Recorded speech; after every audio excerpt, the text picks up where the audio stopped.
Assalamualaikum warahmatullahi wabarakatuh.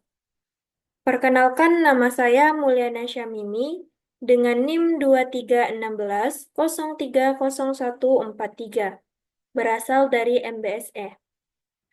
Pada sesi video kali ini, saya akan menjelaskan mengenai uji hipotesis, yakni reliabilitas, validitas, dan normalitas terhadap suatu kuesioner penelitian. Guna memenuhi tugas statistik, dosen pengampu Ibu Prima Kurniati Hamzah. Kuesioner penelitian yang akan kita uji berjudul Pengaruh Kepercayaan, Keamanan, dan Kualitas Layanan E-commerce terhadap kepuasan konsumen Tokopedia di kalangan mahasiswa STIE Malang Kucekuara Malang. Baik, jadi ada 3 komponen penelitian, yakni kepercayaan, keamanan, dan layanan. Namun, karena komponen kepercayaan sudah kita uji di pertemuan sebelumnya, maka pada video kali ini yang akan kita uji hanyalah komponen keamanan dan layanan. Baiklah, setelah kita menyebarkan kuesioner penelitian yang akan diisi oleh para responden, maka jawaban para responden tersebut kita masukkan ke dalam sebuah Excel. Yang pertama kita uji yaitu keamanan.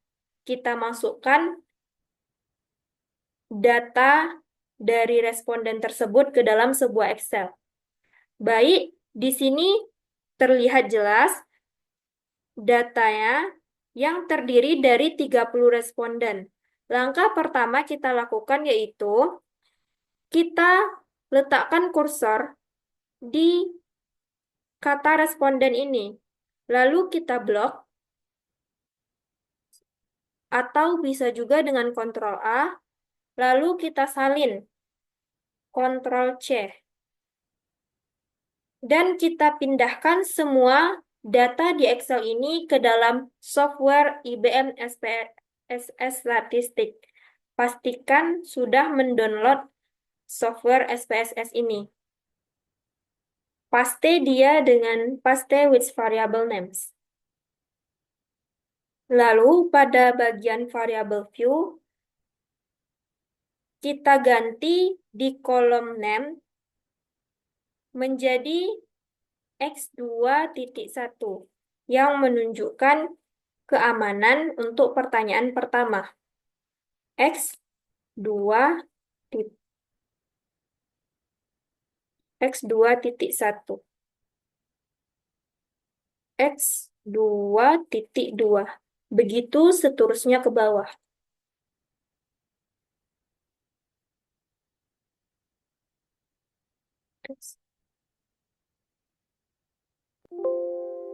Maaf.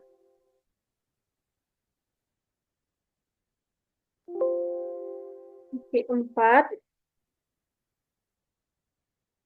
X2.5. Dan pada kolom terakhir ini, kita ganti dia menjadi total score. Baik, pada kolom type, kita ganti dia menjadi numerik.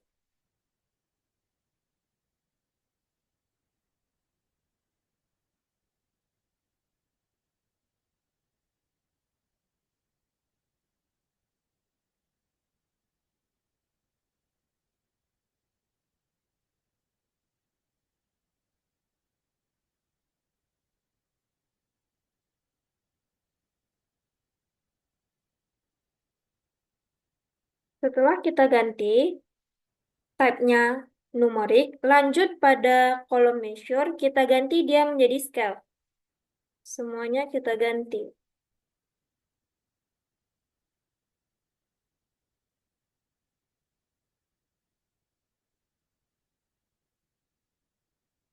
Setelah itu, lanjut kita uji reliabilitasnya. Untuk data ini, langkah pertama yang akan kita lakukan, klik Analyze, Scale, Reliability Analysis, dan pindahkan X2.1 sampai dengan X2.5 ke kolom items dengan cara shift panah ke bawah. Lalu statistik, continue, oke. Maka inilah hasil output yang didapatkan untuk menguji reliabilitas datanya. Untuk mengetahui suatu data itu reliable atau tidak, suatu reliabilitas itu harus sebesar 0,7. Kalau seandainya kurang dari 0,7, maka data tersebut tidak reliable. Pada data keamanan ini, dia sebesar 0,855, di mana 0,855 itu lebih besar dari 0,7. Maka untuk data keamanan reliable. Lanjut, kita uji validitasnya. Namun, untuk menguji validitasnya, kita harus melihat kepada tabel R terlebih dahulu. Nah, ini adalah tabel R. Ada rumus yang telah disediakan, yakni N dikurang 2, di mana N ini merupakan jumlah responden yang telah mengisi kuesioner penelitian kita. Untuk data keamanan, jumlah respondennya itu adalah sebesar 30. Jadi 30 dikurang 2, maka hasilnya adalah 28. Jadi pada nomor ini kita berpatokan kepada nomor 28. Karena kita menggunakan tingkat signifikansi untuk uji dua arah, dan Ibu Prima menyarankan menggunakan 0,05, maka hasil dari responden sesuai rumus tadi yang 28, maka patokan valid atau tidaknya suatu data itu sebesar 0,3610. Baik, lanjut kita uji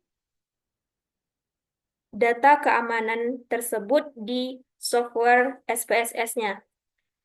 Langkah pertama, klik Analyze,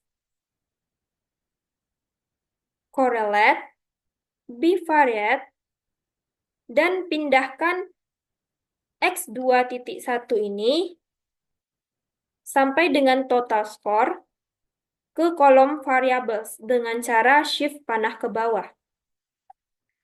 Lanjut, pastikan correlation coefficient-nya itu persen, total, dan flag significant correlation-nya tercentang. Lalu klik OK. Maka inilah hasil output yang didapatkan untuk menguji validitas data keamanannya. Ingat, karena untuk data keamanan tadi kita berpatokan kepada 0,3610, yang mana jika dia besar dari 0,3610, maka data kita itu valid. Baik, kita uji pada bagian percent correlation-nya, dia itu sebesar 0,842, di mana ini besar dari 0,3610. Berarti data kita itu valid. Kita cek lagi pada pertanyaan kedua sebesar 0,824. Dia juga besar dari 0,3610, berarti data kita valid. Begitu juga dengan pertanyaan ketiga, pertanyaan keempat, serta pertanyaan kelima yang menunjukkan dia lebih besar dari 0,3610, maka data yang dihasilkan dari keamanan ini valid. Baik, lanjut kita uji normalitas datanya. Langkah pertama yang dilakukan, klik Analyze, Descriptive Statistic, Explore, dan pindahkan X2.1 sampai dengan X2.5 dengan cara shift panah ke bawah ke Dependent List. Lalu statistik, pastikan descriptives-nya tercentang, continue. plots, normality plots with test, continue. Lalu, oke. Kita tunggu beberapa saat. Nah, inilah output yang dihasilkan dari uji normalitasnya. Untuk mengetahui suatu data kita normal atau tidak, kita cari test of normality. Baik, ini test of normality-nya. Uji normalitas itu tergantung kepada nilai signifikannya. Tahu kita normal atau tidaknya suatu data itu, nilai signifikannya itu harus besar sama dari 0,05. Kalau seandainya kecil, berarti data kita itu tidak normal. Kalau tidak normal, berarti dia non-parametrik. Baik, kita lihat dia di sisi nilai signifikan. Pada data keamanan ini, nilai signifikannya itu sebesar 0,00000, di mana dia itu lebih kecil dari 0,005. Karena dia lebih kecil, berarti data kita ini tidak normal. Kalau tidak normal, berarti kita menggunakan metode non-parametrik. Baik, selesai sudah kita menguji reliabilitas, validitas, dan normalitas terhadap suatu data keamanan. Lanjut, kita uji lagi dia pada komponen layanan. Inilah data untuk layanan. Cara yang sama seperti sebelumnya, kita letakkan kursor di sebelah responden, lalu kita blok semua data yang kita pindahkan ke Excel ini. Lalu Ctrl C. Dan pindahkan data layanan ini ke dalam software SPSS. Jadi pertama kita bikin yang baru dulu ya. Data new. Nah, lanjut kita paste with variable names. Di bagian variable view kita ganti ini menjadi x3.1 karena untuk layanan yang pertama x3.1. Begitu juga seterusnya x3.2, x3.3,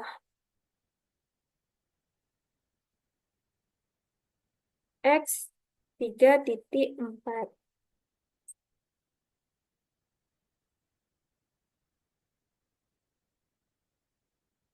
Dan pada bagian terakhir ini, kita ganti namanya menjadi total score.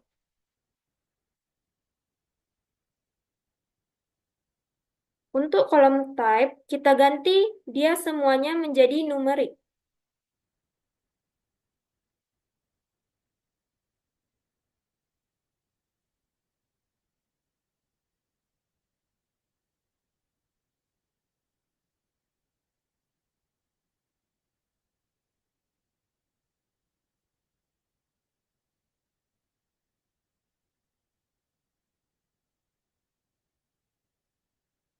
Dan pada kolom measure, kita ganti dia menjadi scale. Semua datanya, kita ganti scale.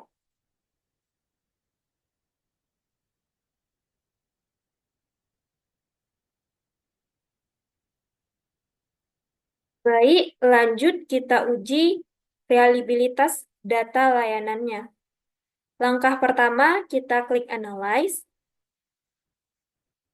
Scale, Reliability Analysis, dan pindahkan X3.1 sampai dengan X3.5 ke kolom items dengan cara shift panah ke bawah. Statistik, continue, oke.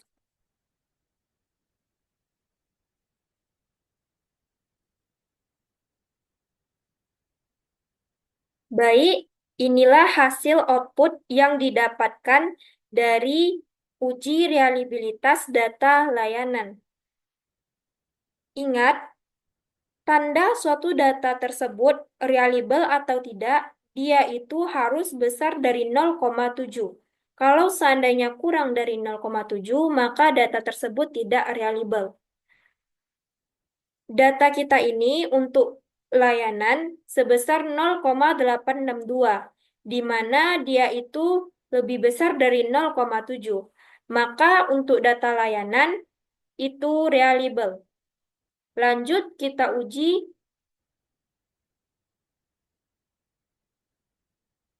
validitas suatu data layanannya. Untuk menguji validitas, kita harus mengecek tabel R, sama seperti sebelumnya.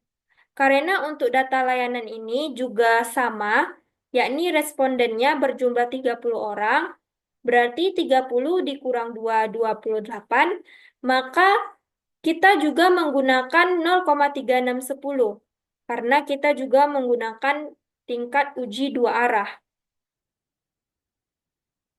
Baik, lanjut masuk ke software SPSS-nya.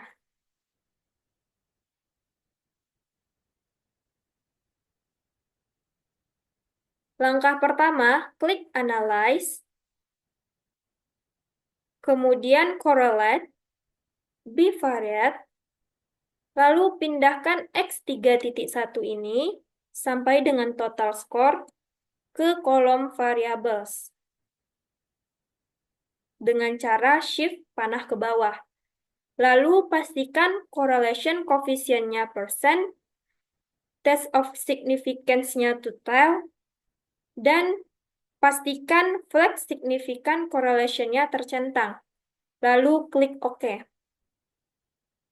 Maka inilah hasil dari percent correlation-nya yang bakal menjadi patokan valid atau tidaknya suatu data layanan.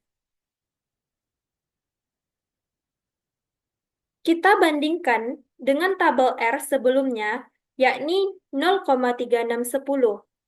Pada pertanyaan pertama, ini sebesar 0,705, di mana ini besar dari 0,3610. Berarti untuk pertanyaan pertama, dia valid.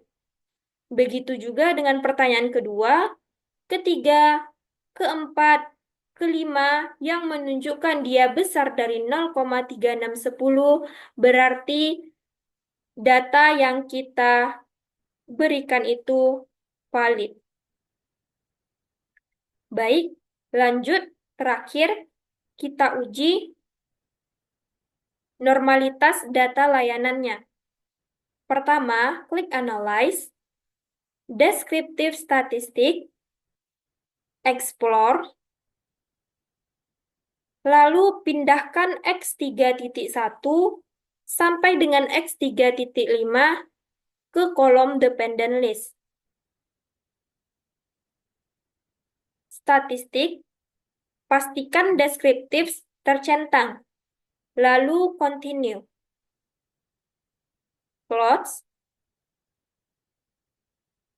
centang normality plots with test. Continue. Lalu OK.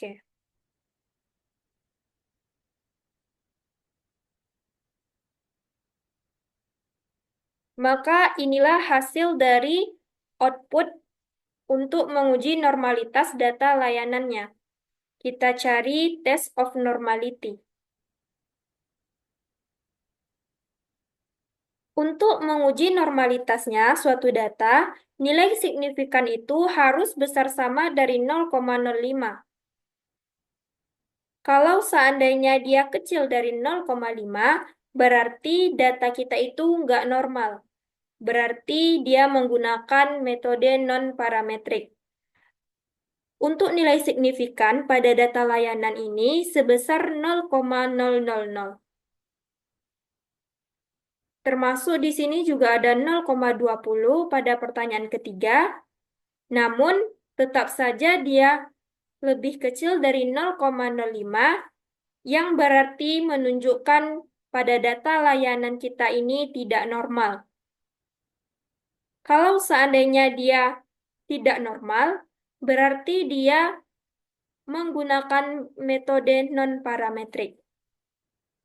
Baiklah teman-teman, terlihat inilah hasil semua dari uji hipotesis, reliabilitas, validitas, dan normalitas terhadap suatu komponen keamanan dan layanan. Mungkin hanya inilah yang dapat saya sampaikan.